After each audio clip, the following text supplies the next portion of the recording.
Novos consoles não trazem apenas novos aparelhos, eles trazem novas tecnologias, novas siglas, novos termos, e você precisa se familiarizar. Talvez você esteja dando muito valor a uma sigla ou termo que não tenha tanta importância na sua experiência e menosprezando outra que tenha bastante importância na sua experiência. Como consumidor e um produto que chega no final do ano, você precisa saber de várias coisas. Vem comigo, eu vou te explicar.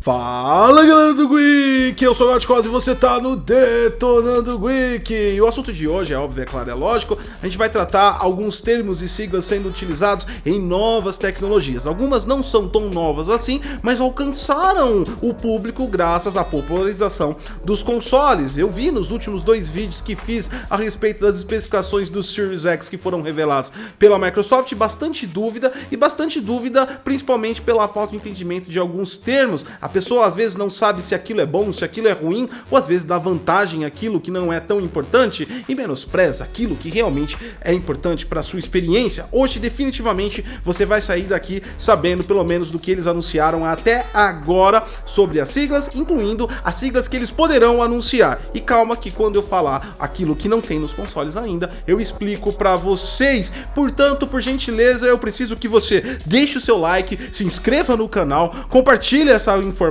e ative a notificação para ter informações como essa. Ok, a gente vai começar com aspectos bem básicos para muitos mesmo, principalmente os inscritos do canal, e vamos passar para alguns termos um pouco mais específicos e mais complexos. Os básicos que eu vi que a galera ficou com bastante dúvida é em relação Zen 2 e RDNA 2. Muita gente ficou meio confusa a respeito de tudo isso e eu vou detalhar um pouquinho mais para vocês. Basicamente, Zen é arquitetura nova de processadores da AMD, a parte de CPU. O 2 refere-se à versão. Cada vez que implementa novas funcionalidades e correções, aumenta-se e muda a versão. Então o Zen 2 é a última versão desse processador da AMD. Ele tem um processo de fabricação de 7 nanômetros. O que você precisa saber disso? Que ele entrega mais performance, consumindo menor energia. E isso quer dizer que ele produz menos calor ou produz o mesmo calor, mas entregando mais performance. E outra importante coisa que você precisa saber sobre Zen 2 e na parte de funcionalidade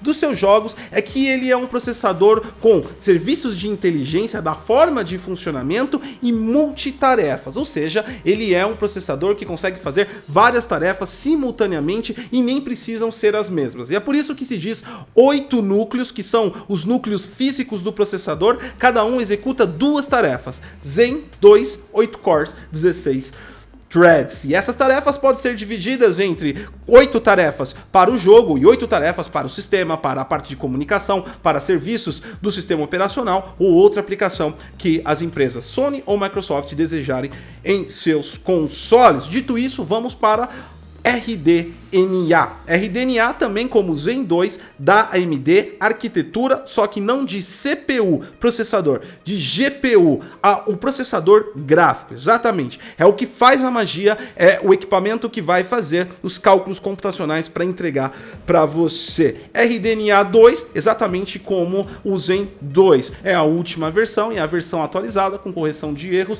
e melhorias significativas. Assim como o Zen 2, também naquele mesmo processo de fabricação de 7 nanômetros, que é mais eficiência performática, consumindo menos energia, gerando menos calor ou ao mesmo calor, mas entregando mais potência e performance para você. Acelerador de GPU. Acelerador de GPU são os núcleos dedicados a Ray Tracing. Nós não sabemos ainda quantos núcleos computacionais tem essas GPUs. No geral, elas têm 40, 50, 60 e só Deus sabe o limite, depende da AMD e da Microsoft e da Sony também. Mas alguns núcleos vão ser dedicados ao aceleramento de RT. RT é Ray Tracing, rastreios de raios de luz. Se você precisa saber bem detalhadamente sobre Ray Tracing, eu fiz um vídeo no canal Xbox Brasil, o link tá aqui em cima de mim no card, é só você clicar depois que acompanha esse vídeo. Termina esse e depois você vai lá pro outro para dar uma olhadinha. Além de Zen 2 e RDNA, você também já ouviu falar de GDDR6.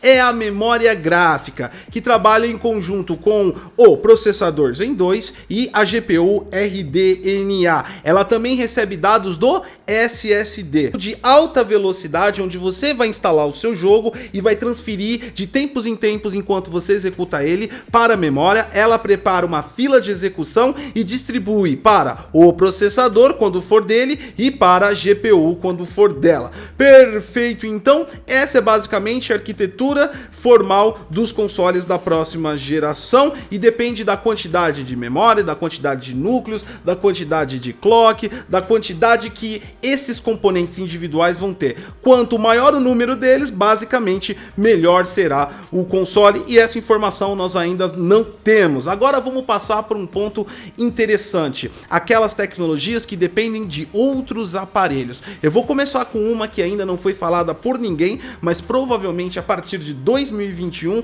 comece a entrar à tona. Eu tô falando do DHDR, que por si só é uma sigla bem confusa. HDR é High Dynamic Range e High Dynamic Range é o dinâmico do dinâmico. Basicamente, DHDR já é uma instrução de serviço da versão 2.1 do HDMI, aquele lá que você conecta na sua televisão. O DHDR, ele trabalha diferente do HDR, HDR10, HDR10+, DubVision, qualquer um que tem no mercado hoje. Hoje você entrega o quadro e a função do HDR é aplicar alto contraste e brilho. Preto mais preto, branco mais branco, deixando imagens mais límpidas, coloridas e bonitas. No entanto, ele faz isso de forma total no quadro. Em alguns momentos seria interessante algum ponto da tela estar mais escuro ou estar mais claro. Isso ajudaria muito, por exemplo, em jogos como Resident Evil, e que tem uma ambientação escura e sombria. O Dynamic da frente, o D da frente, é justamente isso. Ao invés de ele montar o quadro com o preto daquele nível e o brilho daquele nível, ele vai simplesmente alternar de acordo com a tela. No entanto, é importante entender que isso depende do console com HDMI 2.1 que terão, depende da sua televisão ter essa função e também depende do desenvolvedor fazer o jogo desta maneira. Já que estamos falando de televisão, vamos para uma sigla chamada ALLM. Essa é interessante, mas não tão necessária quanto você imagina. É um recurso que está presente nos consoles da próxima geração, no entanto, ele necessita que sua televisão também tenha tal recurso. Ele funciona sob HDMI 2.1, a versão do conector que você conecta na sua televisão. Ele basicamente faz o input lag dinâmico. O input lag é o tempo de comunicação do seu console para a sua televisão. Quanto menor o tempo, melhor é a ação que acontece na tela e a responsividade que você tem no controle. No geral, toda a televisão tem um modo jogo que diminui o input lag. Basicamente, o ALLM é fazer isso de modo dinâmico. Então você está assistindo Netflix, saiu do Netflix e abriu um jogo. Automaticamente sua televisão recebe um sinal do seu console e ela já entra no modo dinâmico de ALLM e já baixa a latência porque ela identifica que aquilo é um jogo. Essa funcionalidade é importante? Na verdade, ela é legal, mas ela é mais um luxo. Você não faz manualmente, você faz automaticamente. Portanto, não é um critério tão importante assim. O que você tem que ter em mente na sua TV é que ela tem que ter baixa latência, ou seja, ela tem que ter um input lag baixo, e isso que é importante. Se ela tiver só o modo jogo, você pode mudar para o modo jogo manualmente e não vai fazer tanta diferença. VRR, entenda ele basicamente como FreeSync ou G-Sync. No entanto, tem algumas particularidades, pois essas tecnologias FreeSync e G-Sync têm versões e alguns aspectos diferentes, mas a ideia de funcionamento é o mesmo: equalizar o quadro que sai do seu console com a frequência que está na televisão. Ou seja, se você está jogando agora em 4K 60 FPS e o console tem suporte até 120 FPS, pode ocorrer uma variação, por exemplo, de 90 a 110. Ele pode subir e perder FPS. Se você está com a sua televisão fixamente sem ativar VRR, ela está trabalhando em uma frequência só. Então, se ela está a 120, ela está esperando 124, mas você está mandando 90. aumenta. E isso pode ser um problema que causa um incômodo visual ou algumas berrações na tela. E outra coisa que o VRR ajuda é que você não tem aquele engasgo quando cai o FPS. Por exemplo, vocês trabalhando a 4K 60 FPS. No entanto, tem um ponto do jogo específico que vai trabalhar a 45 FPS. De um minuto para o outro, de um segundo para o outro, você caiu de 60 para 45. Dá aquela travada, porque a sua televisão está trabalhando em 60 Hz. 60 Hz, ela está esperando 60 quadros e de repente veio só 45. Se estiver ativado VRR, ela vai trabalhar a 45. Conforme vai caindo o quadro, ela também diminui a frequência. Conforme vai aumentando, ela aumenta a frequência. Essa tecnologia tem que ter na sua televisão, senão ela não vai funcionar. eARC, eu já falei várias vezes dessa tecnologia aqui, muita gente ainda não entendeu o conceito. O eARC é a evolução do ARC. ARC já existe em HDMI até 2.0, o eARC é para HDMI 2.1. Basicamente, ele tem uma alta capacidade de transmissão de fluxo de dados digitais de áudio. Ele consegue operar em até 32 canais de áudio simultaneamente descompactado. E tudo isso serve para quê? Basicamente para sistemas de home theater, para quem está montando um cinema em casa e quer ter a melhor qualidade de áudio possível. Trabalhar com áudio descompactado, ele atende todos os recursos de padrão de áudio do mercado atuais, futuros, e também dá uma grande margem de você também colocar muitos canais de áudio. Para headsets, vai fazer tanta diferença? Vai depender muito dos fabricantes. No geral, o fluxo de áudio de headsets não é tão alto, por exemplo, como de um home theater de 32 canais de áudio, ou seja, você não deve se preocupar muito com eARC, a não ser que você realmente quer fazer um cinema na sua casa. QMS é uma funcionalidade da televisão que é necessário que o console também tenha implementação. Não foi confirmado o QMS, mas é uma coisa que realmente pode acontecer de ter, porque eles têm VRR e você vai entender. O QMS nada mais, nada menos do que a mesma funcionalidade do VRR, mas não dentro do jogo. Quando você está jogando e você mudou para uma tela do dashboard, ou você saiu e trocou do filme para o jogo, como acontece, por exemplo, você pode fazer isso. No geral, quando isso acontece, todos os seus equipamentos eles fazem uma pequena pausa e sincronizam novamente. Isso pode dar uma tela branca, ele não troca tão automaticamente, porque você saiu de uma frequência muito alta, que é o jogo, até 120 FPS, e foi para uma frequência de um filme, por exemplo, que está a 24 Hz, equivalente a 24 FPS.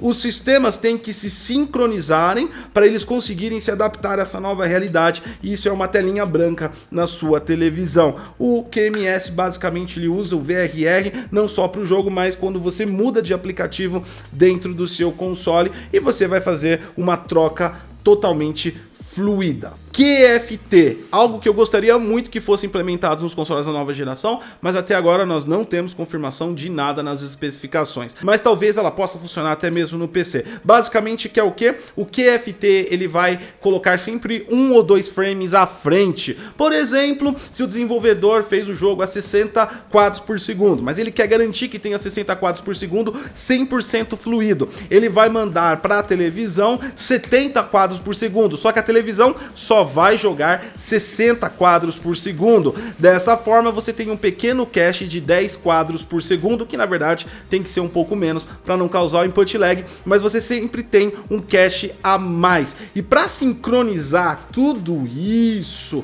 e funcionar a VRR, o QFT e o QMS, a gente precisa de algo chamado DLI. DLI, que foi uma das especificações que foi anunciada no Xbox Series X. Na verdade, ela não é uma especificação, que é uma feature, mas na verdade uma necessidade. O DLI nada mais nada menos é sincronizar o seu controle, os seus periféricos, o sinal de áudio do seu headset, o seu volante, tudo que você conectar no seu console com aquilo que está passando na tela. Vamos falar que a gente está a trabalhar com velocidades de até 120 frames por segundo. Isso quer dizer o quê? Que é muita velocidade. Se o seu controle não responde dentro dessa velocidade, você sempre vai acionar o controle mais lento do que a imagem que está passando na tela. Dessa forma, tornando impossível você jogar um jogo. Perceba que essa feature é uma funcionalidade devido à necessidade de velocidade que foi implementada. Não necessariamente que é uma grande feature, mas está lá no console e tem que estar no console, caso contrário, você sofreria uma grande latência, porque ao contrário de PC, os consoles trabalham com televisores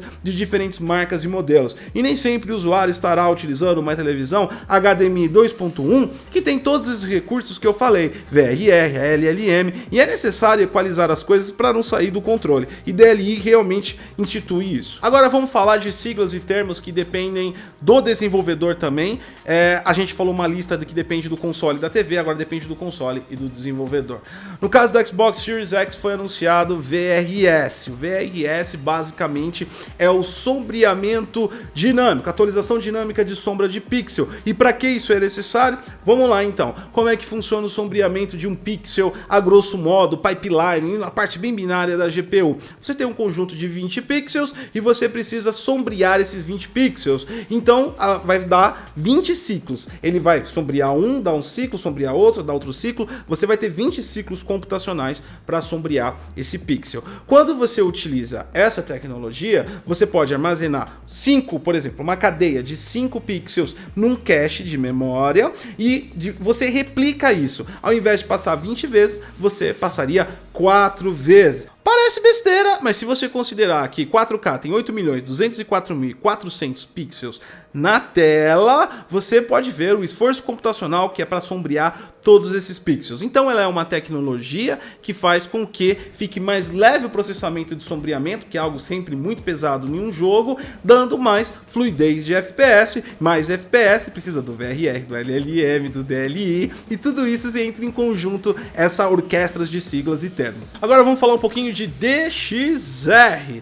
DXR é uma sigla que é uma sub-API de DirectX 12. Vale lembrar que VSR e DXR depende da implementação do desenvolvedor. Se ele não colocar, o jogo não vai ter. Isso não é uma coisa que o console vai fazer sozinho, tá ok? O DXR é a sub-API para gerar Ray Tracing. Os desenvolvedores conectam essa API em suas engines gráficas, locais onde eles fazem o jogo. Dessa forma, eles utilizam os códigos dessa API para implementar nos seus jogos, ampliar o reflexo, ampliar o brilho, ampliar o sombreamento e trazer mais realismo na parte de iluminação do jogo. Compilam esse jogo e é rodado lá na RDNA, naquele núcleo reservado para Ray Tracing. Por isso que é DirectX via Ray Tracing. É importante dizer que a parte do VSR e DirectX podem ser trabalhadas diferentes tanto no Xbox quanto no PlayStation. Da parte da Sony, ela ainda não revelou como vai trabalhar com o Ray Tracing e a gente está falando como a Microsoft está trabalhando. Pode ser da mesma maneira ou pode ser em situações diferentes. É importante salientar isso. E por último, mas não menos importante, você precisa saber o que é cabo HDMI padrão de alta velocidade de ultra alta